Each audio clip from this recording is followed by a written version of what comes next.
And let's bring in Judge Andrew Napolitano, our senior judicial analyst, joining us to discuss the backlash to the emails. Judge, good to see you. Likewise, Bianca. Good to be with you, my friend.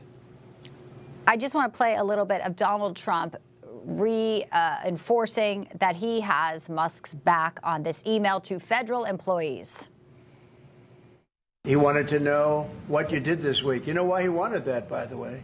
I thought it was great, because we have people that don't show up to work and nobody even knows if they work for the government. So by asking the question, tell us what you did this week, what he's doing is saying, are you actually working?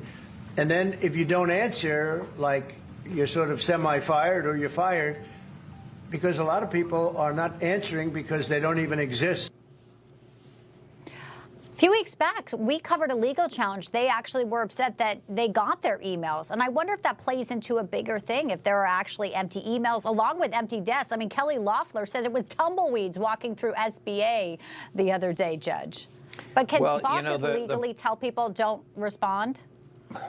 Certain very prominent members of the administration, like Secretary of Defense Hegseth, Director of National Intelligence Gabbard, and FBI Director Patel, told their people not to respond because much of what those agencies and entities do is by nature secret, and they can't reveal to Elon Musk's auditors exactly what they do. The problem here is the lack of clarity.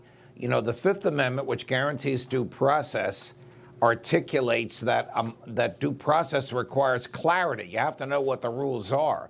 So first the email said, if you don't answer by midnight on Monday, you're out of here. Then they said, all right, we're going to give you another day. Then they said it's voluntary. Then Hegseth, Patel, and Gabbard said, don't bother responding. So you can't really punish people without clarity and fairness. I understand what the president's trying to do. He's trying to get a handle on who works for the government and what do they do. But is it Donald Trump saying that you are resigned, or is it Elon Musk saying you're resigned? Well, there's a meme going around saying RFK wants to know the 5 foods you ate last week, so that might be more frightening for folks. We're having some fun with the 5 things you did. I know you're a very busy guy because you're here with us every single day. I want to get to our next topic.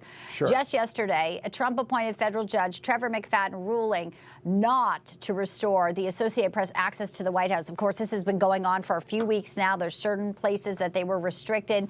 They filed a temporary restraining order, Judge, in case our viewers didn't hear about this, because they were banned from full access. The AP saying that's against free speech. The White House saying, no, access is a privilege. It seems like the judge held off on the temporary restraining order, but says the White House should reconsider the ban. Because AP didn't show it suffered irreparable harm. But the fact he's saying reconsider it, it feels like he's giving a little bit of political advice here. What's your read? When a litigant appears before a judge seeking emergency, immediate relief before a trial, the standard of proof is different. The litigant must show the likelihood of irreparable harm. The AP can show that it's wounded, that it's bruised, that it's silenced,